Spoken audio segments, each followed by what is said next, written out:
100살이 되었을 때 하나님께서 이삭을 허락하셨습니다. 아브라함의 아내 나이 90세, 두 노인이 아이를 낳은 것입니다. 사라를 하나님께서 돌아보셨기 때문에 기적이 일어났습니다. 우리 하나님께서 저와 여러분의 인생을 돌아보시면 기적이 일어납니다. 고목에 꽃이 피고 사막에 물이 나기도 합니다. 이삭을 얻은 기쁨도 잠시였습니다. 다 가정이 그런 것 같아요. 아이들 간에 다툼이 생겼습니다.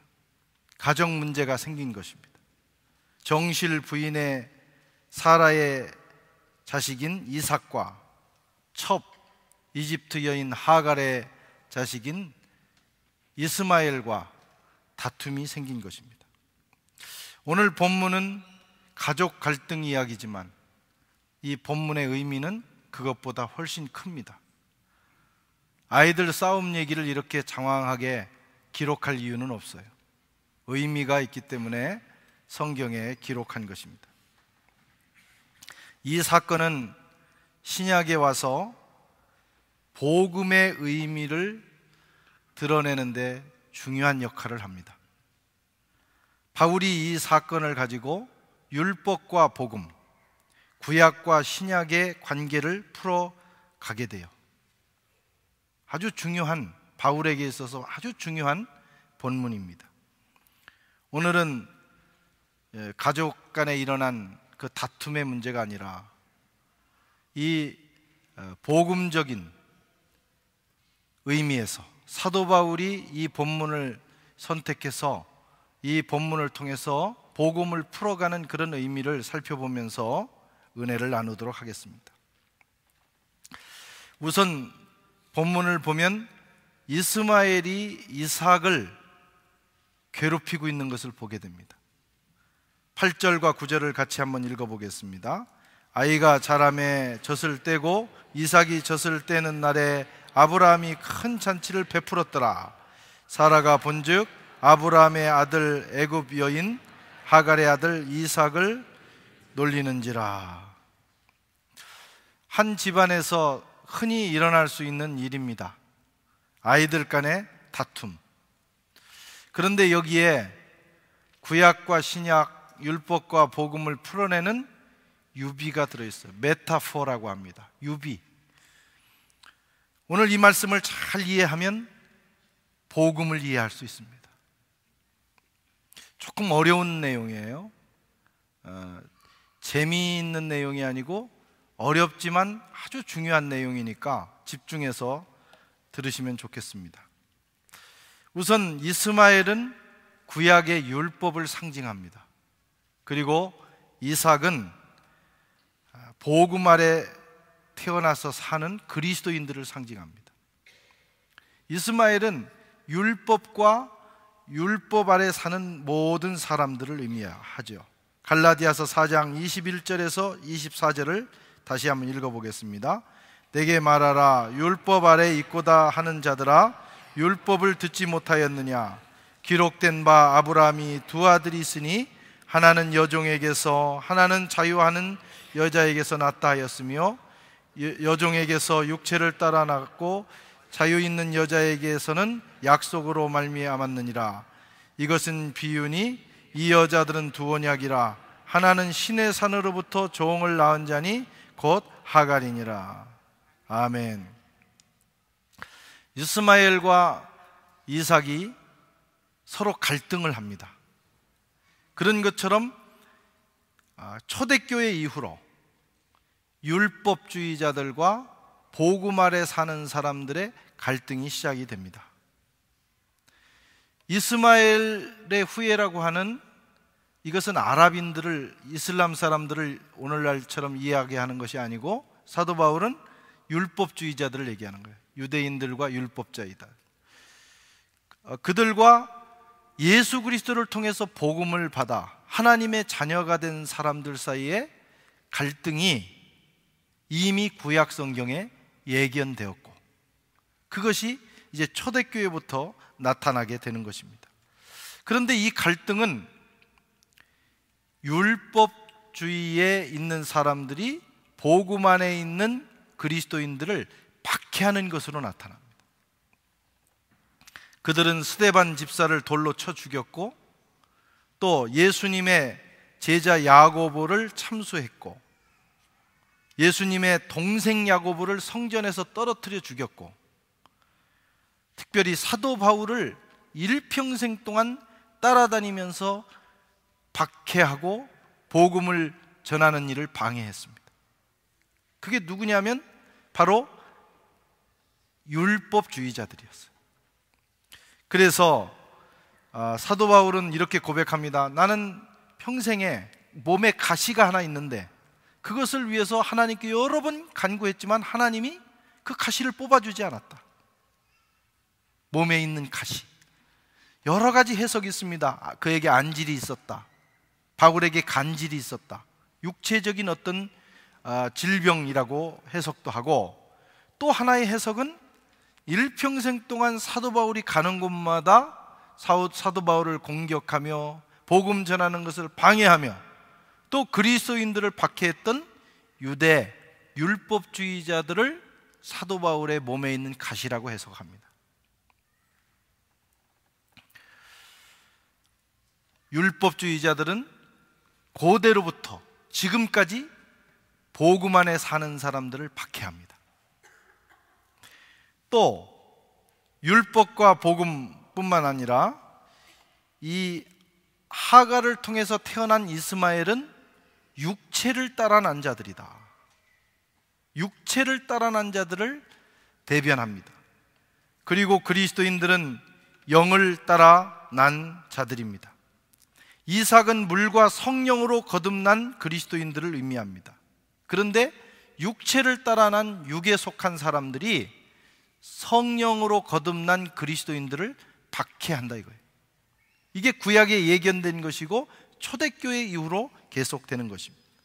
갈라디아서 4장 29절에 보면 그러나 그때의 육체를 따라 난 자가 성령을 따라 난 자를 박해한 것 같이 이제도 그러하도다. 교회 안에는 육체를 따라 난 사람들이 있습니다. 이스마엘의 후손들입니다. 육적인 사람들이에요. 모양은 다 교인입니다. 주일에 출석하고 예배 잘 드리고 직분도 받고 문의는 있어요. 그리스도인 같습니다.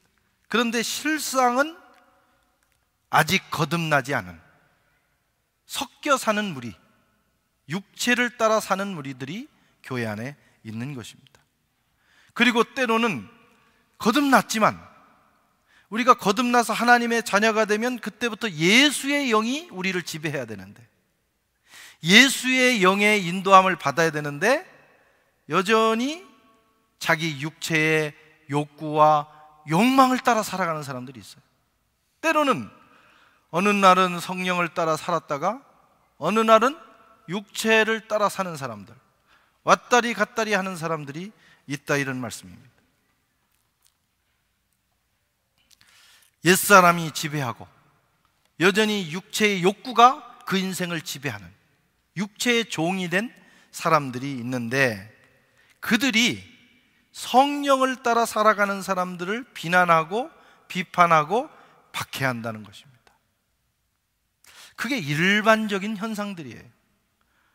우리가 교회 안에서 예수 잘 믿고 정말 성령 충만해서 영적인 삶을 살면 모두 박수를 쳐줄 것 같지만 그렇지 않다는 거예요. 육체에 속해 있는 사람들이, 육적인 사람들이, 성령을 모르는 사람들이 공격하고 비난하고 미쳤다고 하고 신앙생활, 주님을 따라, 주님의 영을 따라 살아가는 일을 방해한다는 것입니다. 오늘날도 다르지 않습니다. 교회 안에는 육에 속한 사람들이 있습니다.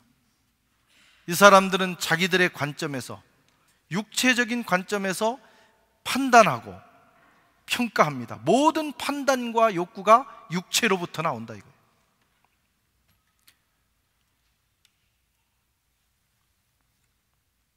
이들은 성령의 역사를 이해하지 못합니다. 미쳤다고 그래요. 우리가 성령 충만 받고 주님께 헌신하고 방언을 말하고 또 여러 가지 성령의 체험들을 하고 주님 뜻대로 살아가면 좀 미쳤다고 그럽니다. 예수를 믿어도 좀 정상적으로 믿어야지 그렇게 저렇게 미쳐서 믿느냐 비난합니다. 그들은 영적인 것들을 알지 못합니다. 그저 신앙생활이라고 하는 것이 육체적인 상식에 머무릅니다. 자기 이성에 머물러서 그것이 이해가 되면 받아들이지만은 이해되지 않으면 비난하고 무시합니다. 공격합니다. 고린도전서 2장 14절에 보면 육에 속한 사람은 이렇게 말합니다. 육에 속한 사람은 하나님의 성령의 일을 받지 아니하나니 이는 그것들이 그에게는 어리석게 보임이요. 여러분 보세요. 육에 속한 사람은 성령이 역사하시고 성령이 누구에겐가 역사하고 또 자기에게 역사하시려고 하셔도 안 받아들인다 이거예요. 왜? 육체적인 생각으로는 저거 어리석은 일이다, 저 바보 같은 일이다 이거예요.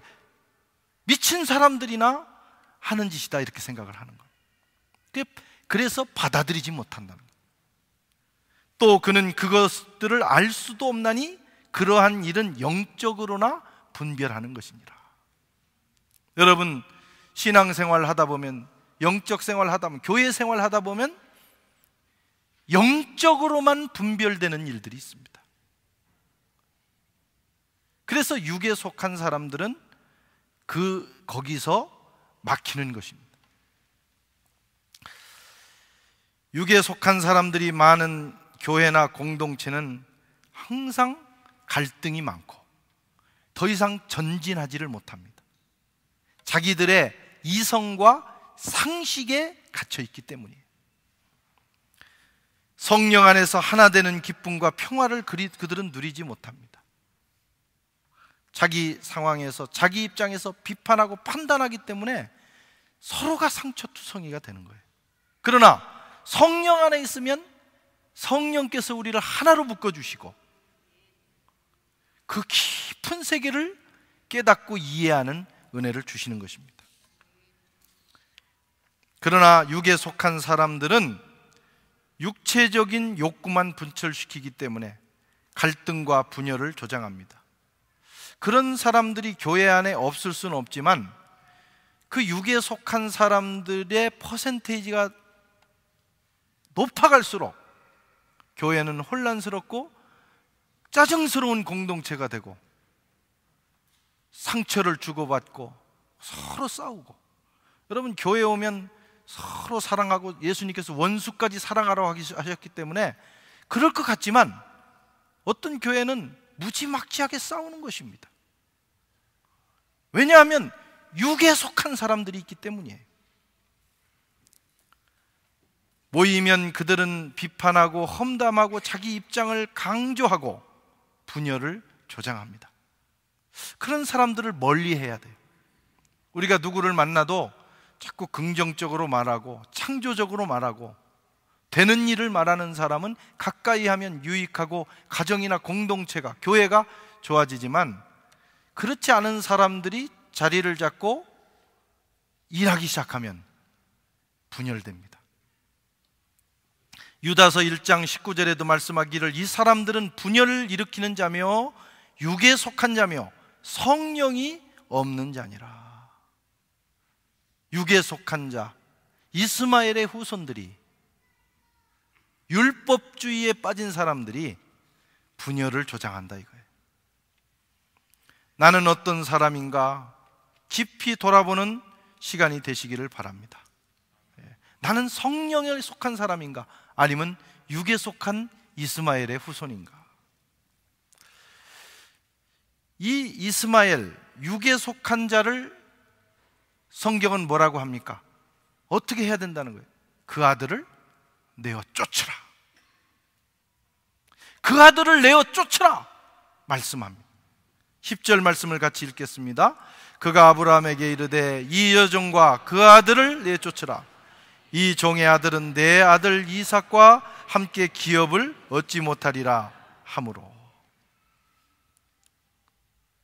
아들을 내어 쫓으라는 것입니다. 사실 이스마엘도 아브라함의 아들이었어요. 여러분, 인간적으로는 아브라함도 그럴 수 없습니다. 내 피부친데. 그런데 그 아들이 있는 한 이 집안에는 평화가 없는 거예요. 정리해야 됩니다. 인간적으로는 할 수 없는 일, 그러나 영적으로는 단호하게 말씀합니다. 아닌 것은 아니다. 미적미적하면 다 망하는 거예요. 그래서 여러분, 신앙생활은 레디칼한 것입니다. 급진적인 것입니다. 그냥 사람 좋아가지고 어영부영 가면 이것도 안 되고 저것도 안 되는 거예요. 영적 생활은 분명합니다. 레디칼합니다. 나를 따르려거든 내 배와 내 부모를 버리고 나를 쫓아라. 아니, 이런 말씀이 어디 있어요? 이렇게 과격한 말씀이 어디 있어요? 그런데 주님을 따르는 자는 그래야 된다는 거예요. 그런 결단, 그런 단호함이 없으면 절대로 진리의 길을 못 간다는 것입니다. 성경은 우리에게 성경을 읽어보면 매우 레디칼한 급진적인 말씀을 하십니다. 원수를 사랑하고 용서하라. 여러분, 이것보다 더 레디칼한 말씀이 어디 있어요? 원수는 갚아야 되는 거 아니겠어요? 그냥 잊어버리면 되는 거 아니겠어요? 최소한? 그런데 원수를 사랑하고 원수를 위해서 기도하고 원수를 용서하라. 이게 주님의 말씀입니다. 집안의 모든 가산을 탕진한 탕자도 조건 하나 없이 받아들이는 것이 복음입니다. 아주 급진적인 거예요. 뿐만 아니라 때로는 냉정하고 단호해야 된다고 말씀합니다. 진리는 미적거리는 사람에게는 합당치 않습니다. 분명해야 합니다. 그래서 신앙생활을 잘하려면 넓은 마음, 원수까지라도 받아들이고 포용하는 마음과 더불어 때로는 내 가족이라 할지라도 단호하게 단절할 수 있는 그런 결단까지 있어야 되는 거예요. 이것을 동시에 갖추는 것이 어렵습니다. 그래서 진리의 길을 가기가 어려운 것입니다. 사람만 좋아가지고는 영적 생활을 실패합니다. 아브라함이 고민하게 됐어요. 고민 안 하게 생겼습니까? 자기 아들인데. 그러나 하나님께서는 단호하게 이 여종과 그 아들을 내쫓으라 말씀하십니다. 이유는 하나님은 본래의 당신의 방법대로 하시겠다는 거예요. 아브라함이 내놓은, 아브라함이 만들어 놓은 그 대책대로 가는 것이 아니라 하나님이 본래 계획하셨던 약속의 자손 이삭을 통해서 그 일을 진행하시겠다. 우리가 이걸 잘 알아야 합니다. 사람이 육체적으로 만들어낸 것이 때로는 합리적으로 보이지만 하나님은 그렇게 역사하시지 않습니다. 하나님은 우리와 타협하지 않으십니다. 단호하십니다. 종종 인간적이고 합리적인 생각이 하나님의 뜻을 거스를 때가 있습니다. 우리는 물론 인간적이고 합리적인 삶을 살아야 해요. 그게 보편적으로 인간이 사는 방법이에요. 이 두 가지, 인간적이고 합리적이기만 해도 인생을 잘 사는 것입니다. 그러나 영적 생활은 종종 그것을 넘어서는 것입니다. 비합리적이고 비이성적이고 이렇게 살라는 것이 아니에요. 합리적이고 이성적으로 인간적으로 살아가지만 때로는 그것을 초월하는 삶을 살아야 된다는 거예요. 하나님께서 그렇게 요구하십니다. 그래서 초월적이고 초이성적이고 초합리적인 부분도 받아들여야 돼요. 그렇기 때문에 신앙생활은 종종 혁명적이고 급진적인 요소를 내포하고 있습니다. 그것을 받아들이기 위해서는 믿음이 필요하고 순종이 필요한 거예요. 다 이해되는 거야. 뭐 믿을 필요가 뭐가 있겠어요. 그런데 이해되지 않는 하나님의 명령이기 때문에 믿음으로 순종해 보는 것이죠. 그때 기적이 일어나는 것입니다. 할렐루야. 이스마엘을 내어 쫓아야 됩니다. 세 번째로 하나님의 뜻은 이삭을 통해서 이루어진다는 것을 말씀합니다. 12절 말씀을 같이 읽겠습니다. 하나님이 아브라함에게 이르시되 내 아이나 내 여종으로 말미암아 근심하지 말고 사라가 내게 이른 말을 다 들으라. 이삭에게서 나는 자라야 넷이라. 아멘. 아브라함도 인간이기 때문에 망설였습니다. 그러나 육신적인 생각으로 망설이는 아브라함에게 하나님은 결단할 수 있는 용기를 주시며 결단을 촉구하십니다. 이삭에게서 나는 자를 통해서 내가 일할 것이다. 내 뜻은 바뀌지 않았다. 하나님은 상황에 따라 우리가 제시하는 어떤 걸 가지고 자기의 뜻을 바꾸시는 분이 아닙니다. 그래서 하나님을 설득하려고 하지 말아야 돼요. 우리는 자꾸 내 고집을 부리고 내 뜻에 하나님이 맞춰달라고 하나님을 설득합니다. 그러나 지혜로운 영적 생활은 하나님의 뜻이 무엇인가를 깨닫고 거기에 맞추는 거예요. 그럴 때 역사가 일어나는 것입니다. 이삭과 그의 씨는 약속의 자녀를 의미합니다. 이 자녀는 예수님을 의미하고 예수님을 통해서 이 세상에 나타나는 모든 하나님의 자녀들을 의미합니다. 신약 성경은 율법으로 하나님을 만난 자들, 다시 말하면 이스마엘의 자손들을 가리켜서 종이라고 합니다. 그들도 하나님의 자녀들이에요. 하나님의 백성들이에요. 이스라엘 백성들, 율법 아래 있던 사람들도 모두 다 하나님의 백성입니다. 하나님이 그들을 사랑하시되 어느 정도로 사랑하시느냐? 저들을 내 손바닥에 새겼다. 내 백성을 내가 얼마나 사랑하는지 젖먹이는 아이를 가진 부모가 그 아이를 버릴지라도 나는 버리지 않는다. 그렇게 그 백성을 사랑하셨어요. 율법을 통해서 하나님과 계약한 백성입니다. 그들도 하나님의 백성들이에요. 그러나 그들의 신분은 종이라 이겁니다. 하나님 나라의 백성이고 하나님을 주인으로 부르는 종들입니다. 유대인들이 그런 분들이에요. 하나님의 백성들, 신의 백성들입니다. 그러나 복음 안에서 예수 그리스도를 통해서 하나님을 만난 사람들, 그리스도인들이죠.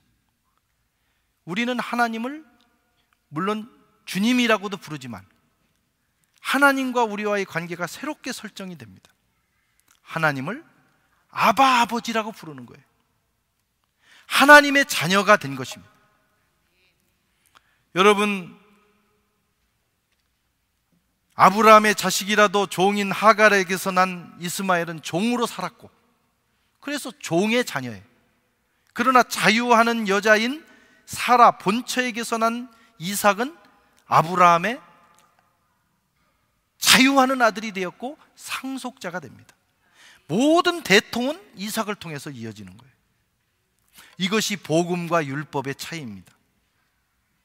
율법을 통해서 하나님을 만난 유대 율법주의자들은 하나님의 백성, 하나님의 종이 됩니다. 그들은 두렵고 떨림으로 하나님을 섬깁니다. 그러나 복음 안에서 예수 그리스도를 통해서 하나님을 만난 우리는 하나님을 아바 아버지라고 부르는 거예요.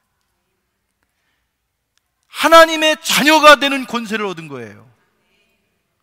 여러분, 종과 자녀의 차이를 아십니까? 종은 죽었다 깨나도 자녀가 되지 못하는 거예요.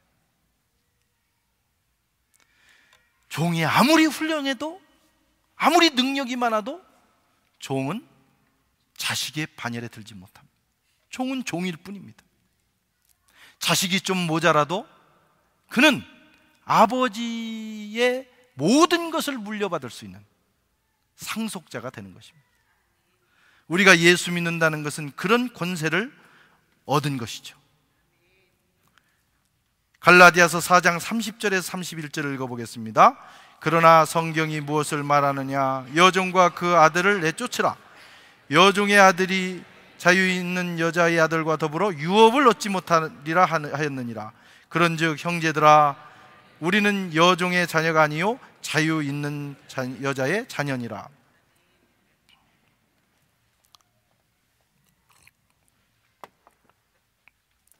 여러분, 이해가 되십니까? 조금 복잡해지죠? 그래도 잘 이해를 하셔야 돼요. 우리가 예수 믿는다는 것이 얼마나 놀라운 것인가를 알고 예수를 믿어야 합니다. 수천 년 동안 율법 아래 살았던 유대인들은 하나님을 아버지라고 부르지 못했어요. 어느 날 예수님이 오셔서 하늘에 아버지가 계시고 내가 그 아들이다, 제자들에게 너희는 기도할 때 이렇게 기도해라, 하늘에 계신 우리 아버지요, 이렇게 가르치니까 유대 사회가 팔칵 뒤집어진 거예요. 저가 뉘기에 하나님을 감히 아버지라고 부르는 거예요. 그런데 그것이 사실이었습니다. 예수님은 하나님의 아들이셨고, 하나님의 아들을 통해서 하나님을 만난 우리는 하나님을 아바, 아버지라고 부르는 권한을 얻는 거예요. 할렐루야. 복음 안에 사는 사람들에게 주어진 축복입니다. 우리는 자유하는 자유인의 아들이 되었고, 하나님의 자녀가 되었고, 하나님 나라를 유업으로 얻는 자가 되었어요. 여러분, 유대인들은 하나님의 종으로, 하나님의 백성으로 살면서도 자기들이 선택받은 하나님의 백성이라고 하는 그 자부심이 어마어마하죠. 그분들을 만나보세요. 이스라엘 땅에 가보세요. 그 땅이 선민의 땅이고 하나님의 백성의 땅이고 자기들이 선민이라고 하는 그 사상이 아주 몸에 절어 있어요. 그런데 우리는 사실 복음 안에서 그보다 더 놀라운 신분을 얻은 거예요. 영접받은 자, 곧 그 이름을 믿는 자들에게는 하나님의 자녀가 되는 권세를 주셨으니 우리는 자녀가 됐다, 이런 말씀이에요. 얼마나 자랑스러운 일입니까? 예수 믿는 게 쪽팔립니까? 어떤 사람들은 예수 믿는 게 막 부끄럽고 쪽팔려가지고 뭐 쓰라고 하면 막 못 써요. 예수 안 믿는 것처럼 어떻게 피해가려고 노력을 해요. 참 불쌍한 사람들입니다. 그 놀라운 신분, 어쩌면 인간 육체를 입고 살아가는 동안은 모를지 몰라요. 그러나 우리 목숨이 끝나는 그 순간 우리가 인도되는 그곳에 전능자 하나님 앞에서 아버지 이렇게 부를 수 있는 놀라운 축복을 우리는 이미 받은 거예요. 창피한 게 아니에요. 여러분, 예수 믿는 게 창피합니까? 몇 사람은 얼굴을 보면 좀 창피해 보여요. 어디 가서 예수 믿는다고 얘기하기가 좀, 왜 그러냐? 몰라서 그래. 우리는 참으로 놀라운 일을 경험한 사람들이. 여러분들이 이 땅에 사시면서 좋은 일 많이 하셨을 거예요. 참 보람 있는 일, 내가 잘했다, 이런 일들 많을 거예요.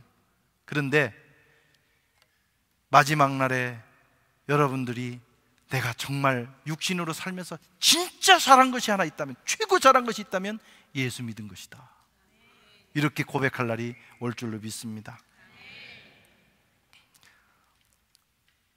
종과 아들의 차이는 어마어마합니다. 예수님께서도 말씀하셨어요. 마태복음 11장 11절에 내가 진실로 너희에게 이르노니 여자가 낳은 자 중에 세례 요한보다 큰 이가 일어남이 없도다. 그러나 천국에서는 지극히 작은 자라도 그보다 크니라. 이게 무슨 말씀입니까? 상당히 어려운 말씀이에요. 세례 요한은 여자가 낳은 자 중에 가장 위대합니다. 여자가 낳은 자, 여기 여자가 안 낳은 사람 있어요? 남자가 낳은 사람 있어요? 하늘에 떨어진 사람 있어요? 모든 인류는 여성을 통해서 나왔어요. 여자가 낳은 자는 모든 인류를 의미합니다. 그 중에 세례 요한이 가장 위대합니다. 왜냐하면 그는 예수님의 친척이었잖아요. 예수님의 길을 예비하고 세례를 베풀었잖아요. 율법과 선지자의 마침이었어요. 율법과 선지자들이 그렇게 보고자 하는 예수님을 그는 봤어요. 이보다 덜 놀라운 축복은 없다, 이런 것입니다. 그런데 한 가지 부족한 게 있는데, 예수님의 십자가 사건을 경험하지 못한 거예요. 그는 먼저 죽었어요. 그래서 율법 아래 죽은 것입니다. 그런데 이 말씀을 듣고 있는 예수님의 제자들은 예수님의 십자가 보혈을 경험하는 거예요. 하나님의 자녀가 되는 권세를 얻었다 이거예요. 그래서 육신적으로는 세례 요한보다 큰 자가 없지만 영적으로 예수 믿는 예수님의 제자들부터 우리들까지 천국에서 지극히 작은 자라도 신분은 세례 요한보다 위대하다 하는 말씀입니다. 예수님의 복음 아래 있는 제자들과 그리스도인들, 물과 성령으로 거듭난 사람들, 위대한 사람들이에요. 우리는 여성의 몸에서도 나왔지만 우리는 물과 성령으로 다시 태어났어요. 그래서 하나님의 자녀가 된 것입니다. 조금 못생기면 어떻습니까? 뭐 그거 가지고 좌절합니까? 조금 이 땅에서 덜 성공하면 뭐 그게 그거 어떻습니까? 다 시간 지나면 다 통일되는 거예요. 평준화되는 거예요. 그래도 우리는 하나님의 자녀입니다. 이거보다 위대한 사실이 어디 있겠어요? 천국에서는 제자들이 아무리 부족해도 세례 요한보다 위대한 신분이라는 거예요.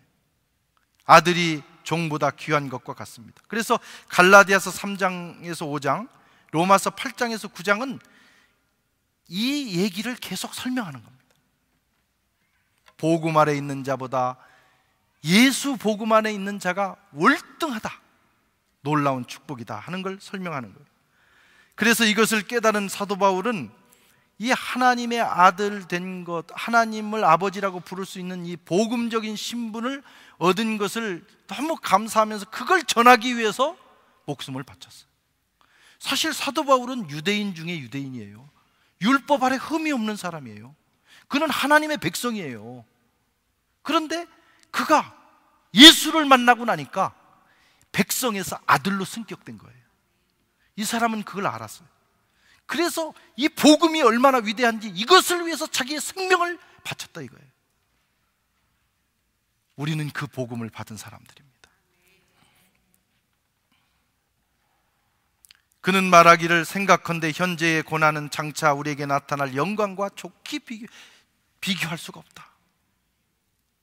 마지막 날에 하나님의 아들이 받아야 될 영광, 그걸 생각하면 여기서 좀 욕먹고 뭐 조금 고생하는 거 아무것도 아니라는 거예요. 여러분 그렇게 생각하십니까? 네. 이걸 아는 사람은 어지간한 일로 시험 들 일이 없어요. 누가 뭐라고 해도 그것 때문에 신앙이 흔들릴 일이 없어요. 얼마나 위대한 신분을 받았는데. 율법주의자들은 이것을 시기하고 그래서 방해하고 공격하고 그걸 누리지 못하도록 유혹해냅니다. 그게 오늘날도 계속되는 거예요. 복음의 축복을 빼앗으려고 하는 것입니다. 갈라디아 교회가 그들에게 속았습니다. 그들은 처음에 은혜로 시작하고 성령으로 시작해서 하나님의 자녀가 됐어요. 너무 기뻐했어요. 그런데 어느 날 사도 바울을 뒤따라 나타난 이 율법주의자들이 이들이 받은 이 놀라운 자유, 이 놀라운 축복을 유혹해서 빼앗는 거예요. 종의 신분으로 다시 돌아가게 만들었어요. 자녀의 영광을 버리게 만들었어요. 사도 바울이 그걸 생각하면 너무나 화가 나서 성경에 대노합니다. 갈라디아 3장 1절에 4절에 이렇게 말합니다. 어리석도다 갈라디아 사람들아. 불어에서는요, 이 해석을 하면 이렇게 돼 있어요. 정신을 잃어버렸구나 너희가. 정신을 잃어버렸단 말이에요. 지각을 잃어버렸다. 그리스도께서 십자가에 못 박힌 것이 너희 눈에 밝히 보이는데 누가 너희를 꾀더냐. 내가 너희에게 전한 다만 이것을 너희에게 알려하려니 너희가 성령 받은 것이 율법의 행위로냐 혹은 듣고 믿음으로냐. 너희가 이같이 어리석으냐. 성령으로 시작하였다가 이제 육체로 마치겠느냐. 너희가 이같이 많은 괴로움을 헛되이 받았느냐. 과연 헛되냐. 여러분, 예수 믿은 것이, 내가 예수 믿어서 하나님의 자녀 된 것이 얼마나 놀라운 일인가가 아주 실감이 안 나세요? 안 나면 공부하십시오. 성경 공부하시고 정말 그런가 한번 파고 들어보세요. 하나님을 아는 지식, 그리스도인이 무엇인가를 아는 지식이 깊어질수록 감격이 넘치게 돼요. 야, 내가 가진 것이, 내가 받은 이 신분이 이렇게 놀라운 것인가. 모르면, 안 배우고 공부 안 하면, 무식하면 진주의 가치를 모르는 거예요. 공부해 보십시오. 말씀을 읽어 보십시오. 연구해 보십시오. 배워 보십시오. 야, 예수 믿는 것보다 더 위대한 건 없다. 세상 즐거움 다 버려도 이 예수 버릴 수 없다 고백할 수 있을 것입니다. 사랑하는 성도 여러분, 저와 여러분이 율법 아래 있지 않고 복음을 통해서 하나님을 만난 거 얼마나 놀라운 축복인지 몰라요. 우리는 구약과 율법 아래 있던 모세, 엘리야, 세례 요한보다 더 위대한 자들입니다. 여러분, 실감이 안 날 수도 있어요. 어떻게 모세, 우리가 날마다 기도할 때 아유, 모세 같은 아들이 되게 해주세요, 뭐 솔로몬 같은 아들이 되게 해주세요, 엘리야 같은 종이 되게 해주세요 그러는데, 사실은 우리는 모세, 엘리야, 세례 요한보다도 더 위대한 사람들이. 우리는 자녀들이고 그들은 종이기 때문입니다. 이 놀라운 자유, 이 놀라운 은혜, 이 놀라운 축복을 깨달으시기 바랍니다. 모르면 깨달아야 돼요. 깨달으면 자유가 옵니다. 그리고 능력이 옵니다. 예수 믿는 거 얼마나 놀라운 일인지를 가슴 깊이 새기고 돌아가는 저와 여러분 되시기를 축원합니다.